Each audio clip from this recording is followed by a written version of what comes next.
Why do you fear failure so much? You know, on a logical level, that failure is part of life. You hear phrases like fail fast or failure is the best teacher all the time. But what happens to you when you actually experience failure? You panic, you feel shame, and you retreat. So today I want to dive deep into why this happens. Why is failure so terrifying for us? And more importantly, how can we learn to face it? Not just intellectually, but emotionally, psychologically, and spiritually. This video is about more than just embracing failure. It's about reprogramming how you perceive failure at its deepest level. So, the psychology of failure. Why do we fear it? In essence, it is a survival mechanism designed by evolution to keep us safe. In ancient times, failure meant you'd be kicked out of the tribe. Even today this applies. You fear being judged, ridiculed, and seen as incompetent. This is called the social evaluative threat.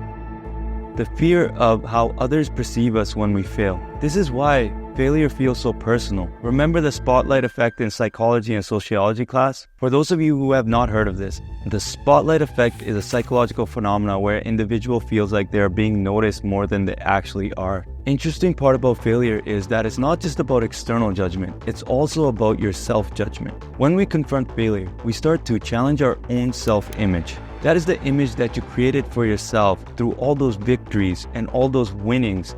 Remember in psychology when Carl Rogers brought this concept up of ideal self and your real self? Our ideal self is who we strive to be, and our real self is who we are currently. When we fail, or for better worded, when we do not succeed at a task, our real self gets challenged because it cannot live up to our ideal self who would not have failed that task. And this not succeeding makes us feel very uncomfortable. This is a problem with self-image, but we will go into that in another video. Let's reframe our failure definition now. So what do we do after we fail?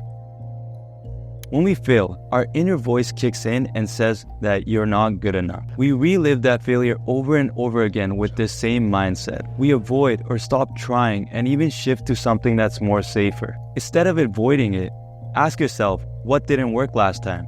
How can I improve? And what did I learn about myself? What are my strengths and what are my weaknesses? So give yourself a chance and reframe your failure. Treat failure as an experience. Be resilient. Don't let the discomfort of failure derail you.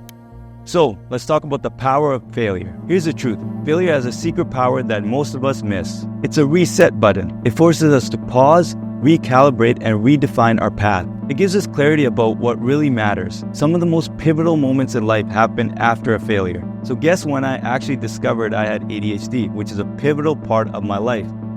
After a failure. If I had not failed the practice exam, I would have failed the actual exam, which would have shattered my dreams of further education. But instead, I discovered my ADHD, and this empowered me to make the changes that needed to be changed in order to actually succeed. In spirituality, this is referred to as a dark night of the soul, a moment in deep crisis that leads to profound transformation. Without failure, without that crisis, we'd stay asleep, stuck in the comfort zone of our own illusions. So, in conclusion, reframe failure and redefine success. So next time you fail, whether that be in your studies, career, relationships, or personal growth journey, remember this: failure isn't the end, it's the beginning of a new chapter. It's an opportunity to learn, to grow, and redefine success on your own terms. So the question isn't, will you fail?